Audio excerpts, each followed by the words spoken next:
Hello guys, my name is Pranati Bhagodekar. I've completed my MTech in Computer Science and Technology. I've completed my engineering in Computer Science and Engineering. I'm a researcher, I'm a publisher. I've published many papers in international journal and international conferences. My today topic is hot topic, obviously, because it is related to the current education system. And my topic name is two-way traffic of industry-academia partnership. It means that institute should collaborate with the industry and industry also should collaborate with the institute to make each and every student's future bright. Now what is education system? Education system is a man-made thing. Obviously it is a man-made artificial thing to sustain, to keep the individual, to sustain the individual, to survive the individual in the environment. Okay, so it is a man-made thing. Second thing, the second important thing in education system are two important things in the education system. The first thing would be the precept, that is theory, which is almost done by each and every student, and second one is experiment, that is the practice, which is almost ignored by each and every student and by each and every institute, I would say. Okay, so precept, theory and practice experiment must go hand in hand. Okay, now when the Industrial Revolution first came in the 18th century, the man was aware of the factory. He used to go in the factory to practice certain demos, certain projects, certain practices where he has taken the theory knowledge and he used to implement that theory knowledge in the factory. So he was aware of the factory concept at that time in the 18th century.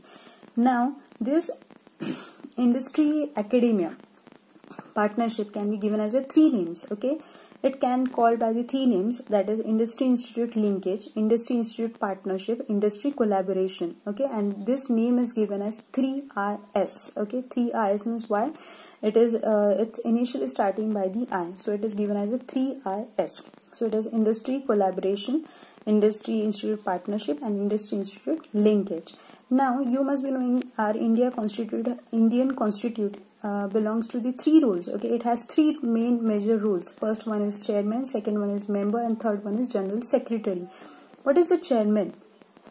Okay, he is the main, obviously the members and the underneath the chairman, and the general secretary, which controls all over the bodies. Okay, which is the main officer, I would say.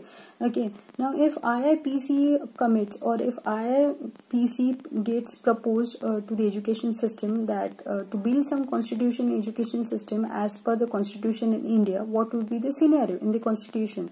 So the scenario can be like this: the chairman can be a principal, the members can be the HODs, and the general secretary is a training and placement officers. Okay, so there are some few proposals for the principal as well.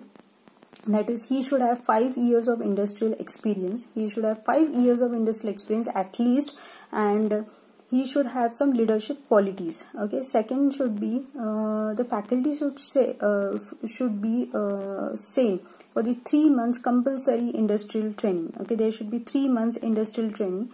Then promoting testing, consultancy, R&D activities and reduction in teaching load. Obviously, if the teaching load has been reduced, the teachers would be able, the lecturers, the professors would be able to learn the experiential knowledge, which is very necessary to build up students, to build a student future, to build a student in his academic career, in his academic. Okay, now in the education system, the two main things were there, the two main vital blocks were there. First was the mind and physical, training were the important aspects, or I would say the vital blocks in the education system, which were carried by the Asian Gurukul system. The Asian Gurukul system, what was the Asian Gurukul system? Asian Gurukul used to take their students with them and they used to go in the hut or in the field, or on the field, I would say, to carry out certain experiments which they have studied in the classrooms on the theory on the theory basis. Okay, so they used to carry certain experiments on the field, and the guru used to take his students to the field to let them know, to let them experiment those things in the field. So these are certain Gurukul system. They used to follow these two vital blocks, that is mind and physical training is much more important in the education system. Now Next thing is that what is about the sandwich programs. Okay, the term is as sandwich programs. Sandwich programs is much more similar with the internship programs. Okay, but internship programs are rarely ignored by the institute. Okay, internship programs are not rarely observed by the institutes. Okay, so what are the internship programs? First I will say that key internship programs are, if the student has completed his degree and he has to go, the last 6 months he has to go in the industry, and he has to stay there, and he has to do certain projects, certain experiments in the industry. That is the internships training. Okay, but this is ignored by the institute, and this is not carefully observed by any of the institutes, I would say. What is the sandwich programs? Sandwich programs are the sandwich-like structure, obviously. Okay, what is the sandwich-like structure? That the students first needs to take admission. If he or she is pursuing any degree, he is to complete his 2 years. Then he has to, in between his education, he has to go 6 months training in the industrial training, and come back again and join his academic career. So that is the sandwich programs were used to carried out by certain institutes 4 decades ago. Okay, so that is not followed today, but it needs to be followed today by many of the institutes. Now next thing is that NEP. What is National Education Program? National Education Program in 1986. Okay, they decoupled degrees from jobs. They were not aware of jobs, and they used to say that degrees are more important for students. They should not concentrate on jobs. Yeah, it is right. Okay, because it doesn't mean for them, but they should give some skill set knowledge. They should give some industry knowledge. They should give something in between their academic career building.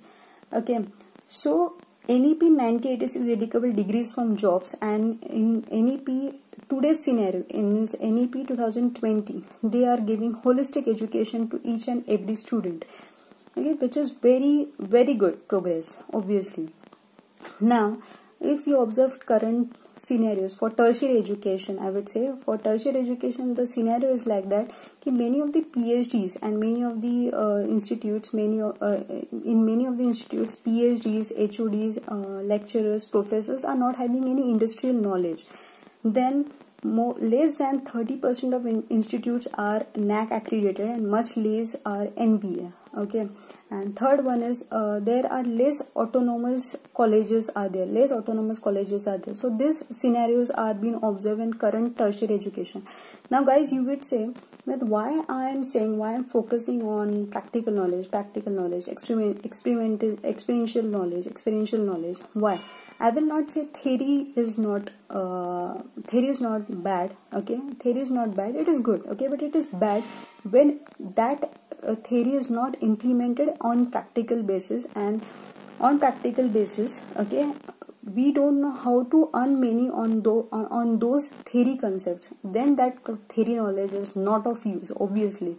Okay, so each student should be aware of how that theory knowledge can be implemented on practical basis. So this is all over the current education system. Now going to the future scope for this project is that still IIPC, that is Industry Institute Partnership Cell, is version in India. Okay, a lot of experiments and lot of work needs to be done on IIPC. IIPC success. Okay, so it is still virgin in India, and lots of effort needs to be taken, lots of observations needs to be done, and lots of works need to be done to have IIPC success. The conclusion for today's project is that, okay, for the fruitful and effective outcome of education system, experiential knowledge is equally important. Obviously, experiential knowledge is totally important. The last thing I would say that I have established some proposals of IIPC sales, of IIPC partnership. I have proposed some policies for the internship programs. I have proposed some utilization, the right way of lab utilizations in this paper, and by this way I conclude this project till today. Now going to the last statement of mine, I would say what is the lab utilization. Okay, I will give one example. My dad, my father, is the IIT Kharagpur PhD. He has done PhD from IIT Kharagpur, and when he was working in the government college as a professor, he used to give his students the lab. In the part-time lab, he used to give his students. The students used to utilize that lab for earning the money. First of all, I would like to say that outside, if a person is having one system, he can earn a lakh of rupees through that one system, through his skill sets, okay, through his mindset. Okay, so why can't we utilize our lab, our resources for the students to earn money? They can learn how the projects needs to be handled. They can earn money. They can improve their skill sets, and main important thing, they know how to manage the time during their studies. Okay, after their studies, when their studies are completed, when their studies are done, they can go in the lab, they can sit in the lab, they can earn money, they can give good profit to the college, and they can even earn some profit, okay, by themselves. So that is a good utilization of labs. Okay, so the collaboration is needed from institutes to the industry for taking some projects. Okay, so these lab utilizations can be done. So anyway, thank you. I hope my project of IIP, that is Industry Institute Partnership, will go on, and you will like this. Thank you.